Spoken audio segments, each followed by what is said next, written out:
நேரத்தில் வழங்கிக் கொண்டிருக்கிறார்கள். நம்முடைய ராணுவ பலத்தை இப்போது உலக நாடுகளுக்கு தெரியப்படுத்தியது இந்தியா.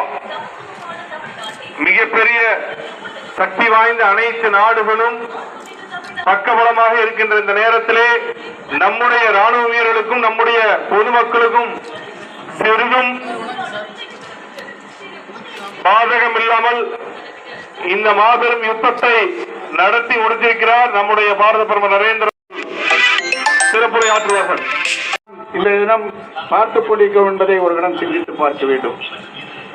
5 நாளில் பாகிஸ்தான் அவர்கள் அமெரிக்காவிடம் சரணடைந்து இந்தியாவிடமிருந்து எங்களை காப்பாற்றுங்கள் என்று கெஞ்சி கூத்தாடியதன் விளைவு பாரத பிரதமர் அவர்கள் இது போரை நிறுத்தி வைத்திருக்கின்றார்கள் என்பதை நிரூபிக்கின்ற வகையில் ரஷ்யா உக்ரைன் போரை கூட நிறுத்த வேண்டும் என்று சொல்லி பாரத பிரதமர் உலகமே அறியும் என்பதை இந்த நேரத்தில் நான் சுட்டிக்காட்ட கடமைப்பட்டிருக்கின்றேன்.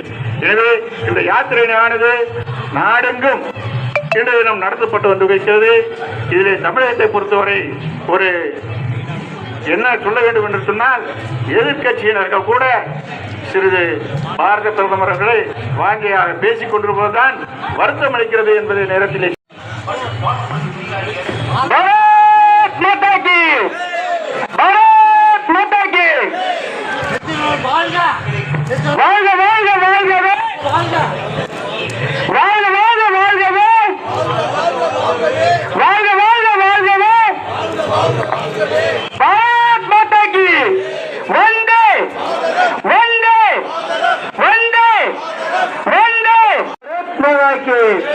பாகிஸ்தானுக்கு பதிலடி,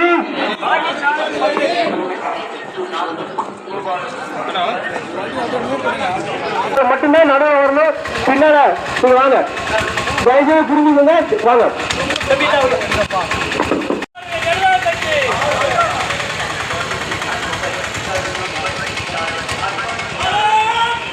பாரத பிரதமர் நரேந்திர மோடியுடைய வெற்றி விழாவில் கரூர் மாவட்டத்திலே இன்று தேசிய கொடி ஏந்தி நம் தேசபக்தர்களும் கால் சென்றவரும் பாரதிய ஜனதா கூட அத்துணை நிர்வாகிகளும் பொதுமக்களும் அனைவரும் திரளாக தேசிய கொடி ஏந்தி பேரணியாக வருகை கொடுக்கிறார்கள். நம்முடைய பாரத பிரதமர்